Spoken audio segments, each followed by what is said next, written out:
from the Houston Chronicle, long-time friend of the program, John McClain. How you been, John? I'm great, Rich. How are you? Great job on the draft, as always. Thanks very much, John. 253 picks. That's a long time, man. That's a lot of stuff that goes down. Hey, remember when you were a kid and it was 18 rounds, or are you too young? No, I do remember how long that was.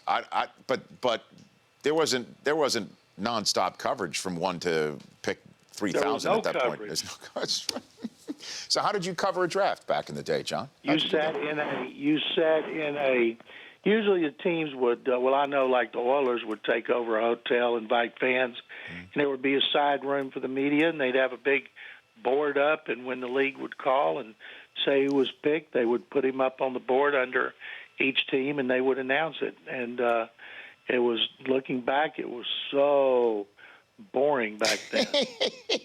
Well, with Jared Goff being acquired by the Rams, going up from 15 to 1, we were showing on NFL Network the largest amount of ground covered in a trade to trade up for somebody. And the Patriots once went from 16 to 1 to get Irving Fryer, but the number one of all time was when the Oilers went from 17 to 1 to get Earl Campbell. 1978, Bum Phillips was the head coach and the general manager. Earl Campbell had come off a Heisman Trophy at the University of Texas. He was a treasure. Our legislature has only designated 2 living people as legend, and Davy Crockett and Earl Campbell. And when they took him, a lot of people thought that's way too much. But trades didn't get analyzed the way they do today. And when they took him, had they taken another player, Rich, it wouldn't have been popular. But when you took Earl, who also won a state high school championship, people here fell in love with the pick immediately. Why not? John McClain, Houston Chronicle, joining me here on the Rich Eisen Show. All right, I started my show off the top by saying I cannot muster any more emotion or energy caring about Johnny Manziel until I see him surpass that about himself. John, I give you the floor on who is Johnny Manziel, John. I was told last night at a big banquet here honoring Archie Manning that Manziel weighs like 168 pounds, and he looks thin. And if you're doing all that partying, I guess you don't eat very much. But you know, everybody thinks Johnny's not a death wish. You don't think that, but he is addicted to the light. He has got addicted to the light. As he tweeted maybe last week, he's not doing anything now he didn't do before. He just was playing quarterback and playing great at Texas A&M. And he is a player who is showing he has no interest in playing in the NFL again, because how could anybody trust him? So how does this wind up? I think he ends up coaching high school football somewhere, and you hope that he doesn't bottom out and get killed or kill somebody when he hits the very bottom, because he doesn't hang out with people who want to help him. Kevin Sumlin, a coach at A&M, said a couple of days ago he had reached out to him 2 or 3 times, had not heard back from him, and that's not a good sign.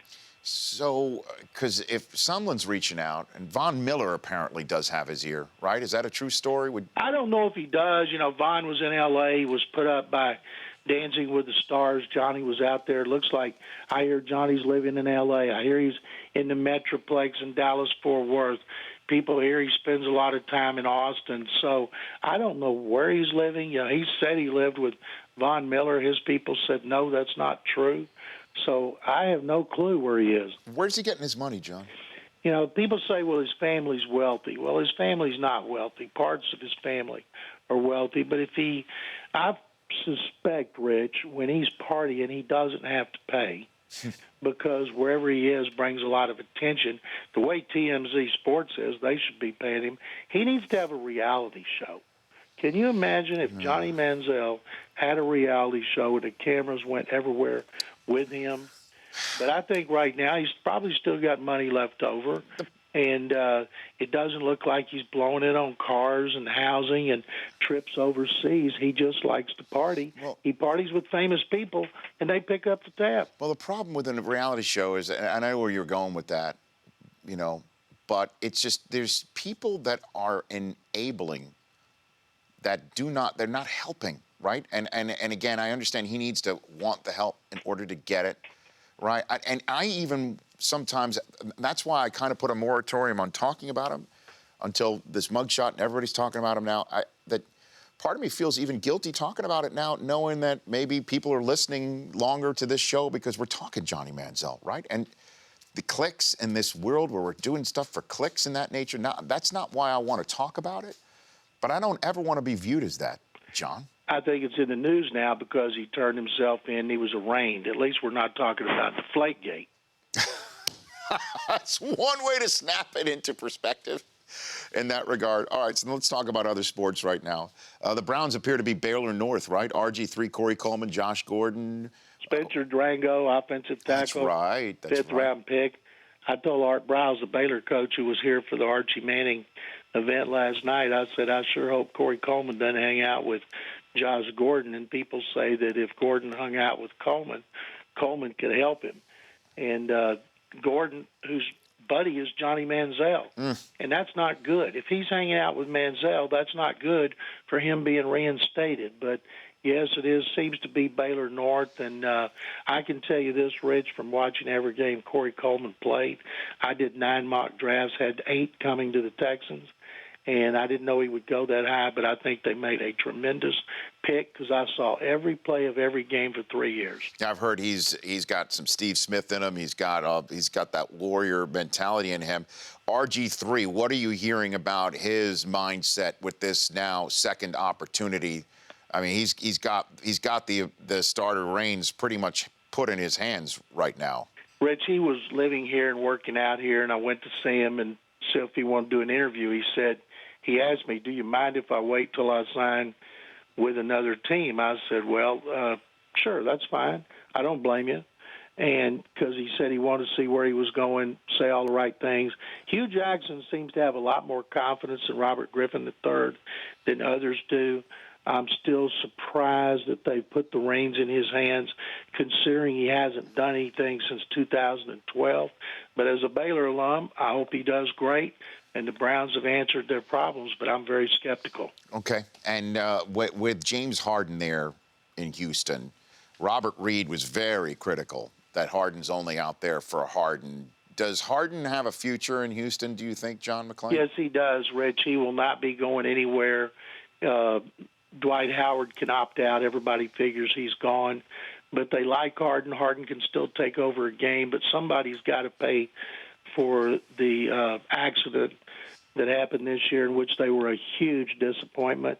And the 2 fingers are pointed at 2 superstars, Harden and Howard. Most of Harden's problems is he doesn't play defense. He did last year, but for this year he didn't. And they'll hire a former head coach to be their head coach. Vogel may be hired here, and it's got to be somebody who can come in and get Harden's attention and make him start playing defense as well as offense. Is that possible?